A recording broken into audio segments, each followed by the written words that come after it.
네, 오늘은 양과 양 사이에서 심판하리라 라는 제목의 말씀 우리가 함께 나누기 원합니다. 네, 오늘 본문 말씀은요, 에스겔을 통해서 하나님께서 예언하신 말씀으로 이스라엘 백성들에게 심판과 하나님의 구원하심에 관해서 선포하는 그런 말씀입니다. 이 본문에 앞서서 하나님께서는 양떼를 돌보지 않고 방임하면서 자신의 배만 불리기에 급급했던 이스라엘의 악한 목자들에 대해서 책망하시고 그들의 책임을 물어 파면하실 것을 선언하십니다. 이 목자들은 백성을 잘 다스리고 돌보아야 될 이스라엘 백성들의 지도자들을 의미하는 것입니다. 그러나 그들은 자신의 소임을 잊어버리고 백성들에게 포악을 저지르고 그들을 돌보지 않았습니다. 에스겔서 34장 3절 4절 말씀에 너희가 살찐 양을 잡아 그 기름을 먹으며 그 털을 입되 양떼는 먹이지 아니하는도다. 너희가 그 연약한 자를 강하게 아니하며 병든 자를 고치지 아니하며 상한 자를 싸매주지 아니하며 쫓기는 자를 돌아오게 하지 아니하며 잃어버린 자를 찾지 아니하고 다만 포악으로 그것들을 다스렸도다 라고 말씀합니다. 이스라엘의 지도자들은 대부분 종교 지도자들이죠. 그 종교 지도자들이 하나님의 백성들인 이스라엘 백성들을 잘 돌보고 다스리고 그들에게 진리를 가르치고 치리해야 하지만 그들에게 포악을 행하고 빼앗고 자신의 배만 불리고 있었다라는 것이죠. 따라서 하나님께서는 그들을 대적해서 양떼를 그들의 손에서 찾겠다고 말씀하십니다. 그리고 이스라엘 양떼를 직접 끌어내셔서 먹이시고 친히 목자가 되어주신다고 말씀하고 계세요. 에스겔서 34장 15절 말씀에 내가 친히 내 양의 목자가 되어 그것들을 누워있게 할지라 주 여호와의 말씀이니라 라고 말씀하십니다.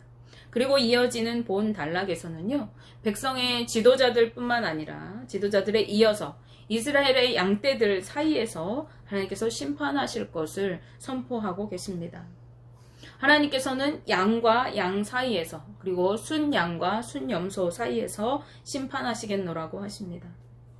우리 밖에 있는 다른 무리들에 대해서 심판을 말씀하시는 것이 아니라 하나님의 백성, 즉 하나님의 우리 안에 있는 양무리들 사이에서 심판하실 것이라고 말씀하시는 거예요.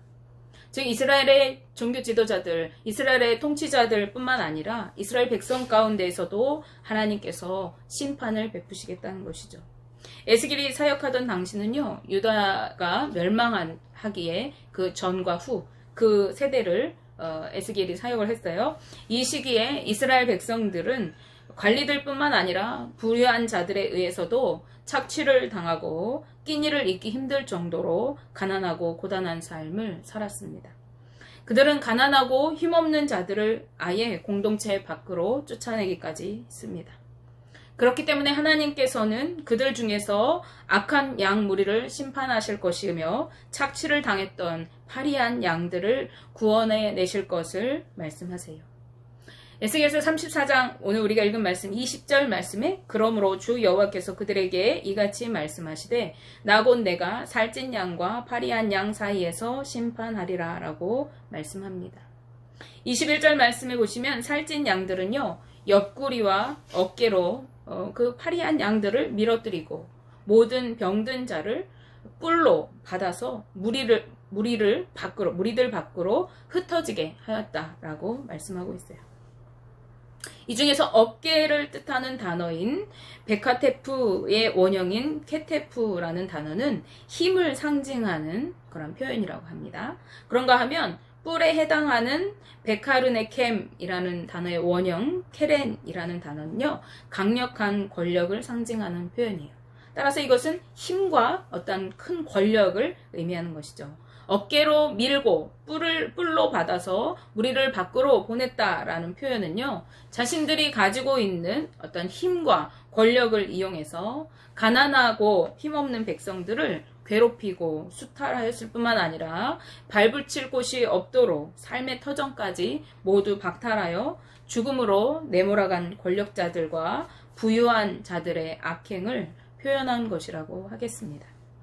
가난하고 힘없는 이들은 그 밖으로 쫓겨났다라고 하는데 이들이 쫓겨난 밖은 어떤 곳인가 하면 그곳은 공동체와 분리된 진 밖을 의미하는 것이에요. 문둥병이 걸리거나 불결한 질병에 걸렸을 때 그들을 진 밖으로 몰아내서 백성들 가운데 거하지 못하게 했잖아요. 그러한 곳을 말하는 것입니다. 본래 병든 자들은 어떠한 자들이죠? 이들은 부유한 자들이나 권세자들과 동등한 하나님의 백성으로서 그들의 형제이고 이웃이었습니다. 그렇지만 이들이 가난하다는 이유로 그들이 선민으로서 누리는 삶의 자리를 빼앗겼을 뿐만 아니라 보호받고 안전함을 누려야 하는 삶의 모든 것들을 철저히 박탈당하였음을 말하는 것입니다. 이들은 자신들의 형제를 노략거리가 되게 하였다라고 말해요. 노략거리를 뜻하는 라바즈라고 하는 단어는요, 주로 전쟁과 관련해서 사용되는 단어라고 합니다. 따라서 이 단어를 어떠한 물건에 관련해서 사용할 때는 약탈물이라는 그러한 의미로 사용된다고 해요. 그런가 하면 이것을 사람과 연관지어서 사용할 때에는 포로를 뜻하는 의미로 사용된다고 합니다. 이 약탈물이나 포로, 이 두 표현은요, 모두 전쟁에서 패배당한 자가 당하는 수탈과 억압을 의미하는 것이죠. 그러므로 하나님께서는 더 이상 이 자기 동족, 자기 형제, 자기 이웃을 약탈하고 그들을 억압하고 그들을 죽음의 자리로 내모는 이 악한 자들의 그 강한 자들이 수탈의 압제를 당하는 그 대상이 되지 않도록 그 병든 자들, 그 파리한 자들을 구원하시고 그들이 노략거리가 되지 않도록 보호해 주시겠다고 말씀하십니다. 그리고 그 방법은 바로 양과 양 사이에서 심판하시는 것입니다. 즉 양들 사이에 일어났던 그 일들에 대해서 하나님께서 시시비비를 가려서 직접 심판하셔서 가해자들에게는 그에 상응하는 벌을 내리시고 피해자들에게는 합당한 보상을 받도록 하시는 공의로운 심판을 베푸시겠다는 것입니다. 그리고 구원받은 양떼들을 위해서 그들이 누리게 될 축복을 선언하여 주고 계십니다. 즉, 한 목자를 세우시고 그들을 공의롭게 통치하게 하시면서 화평의 언약을 맺어주실 것을, 그래서 풍요하고 안전한 삶을 누리는 축복을 주실 것을 말씀하신 것입니다. 또한 여호와 하나님의 관계를, 이 백성과 하나님과의 관계는 원래가 언약 관계였잖아요. 그 언약 관계를 완전히 회복시켜 주실 것을 말씀하십니다.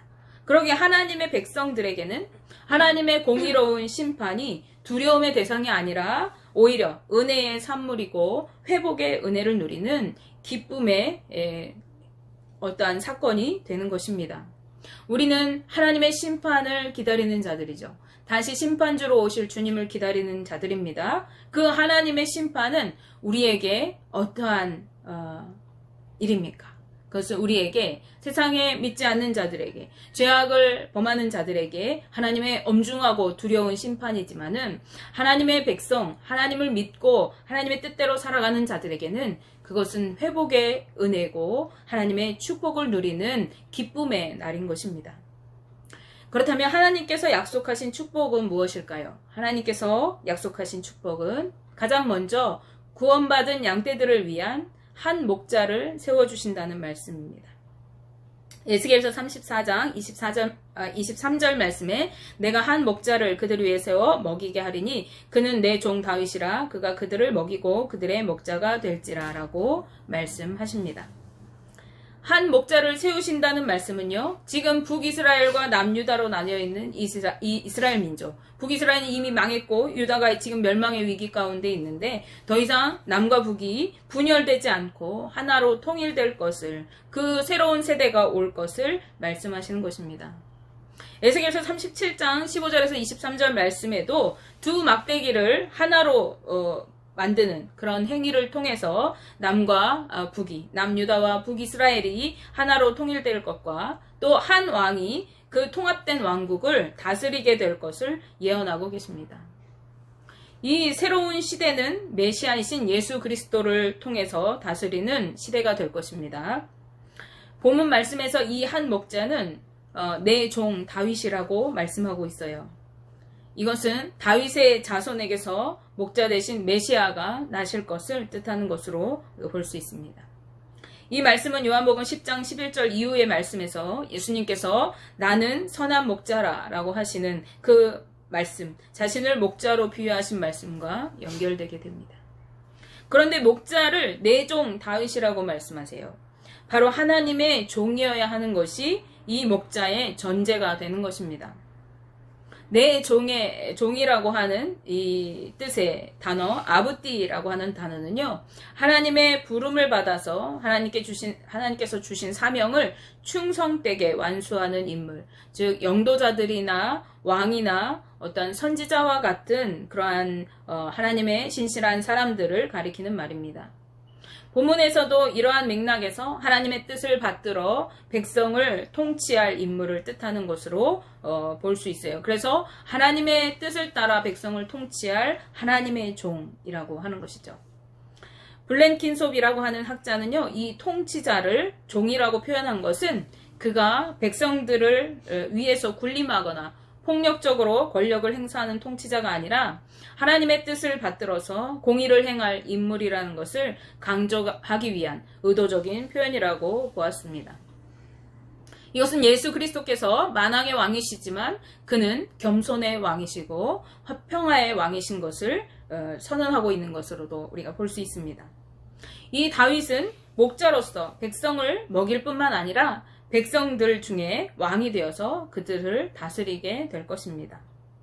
에스겔서 34장 24절 말씀을 보시면 나 여호와는 그들의 하나님이 되고 내 종 다윗은 그들 중에 왕이 되리라 나 여호와의 말이니라 라고 말씀합니다. 하나님께서 약속하신 축복의 두 번째 말씀은요, 하나님께서 우리의 하나님이 되어주신다는 것입니다.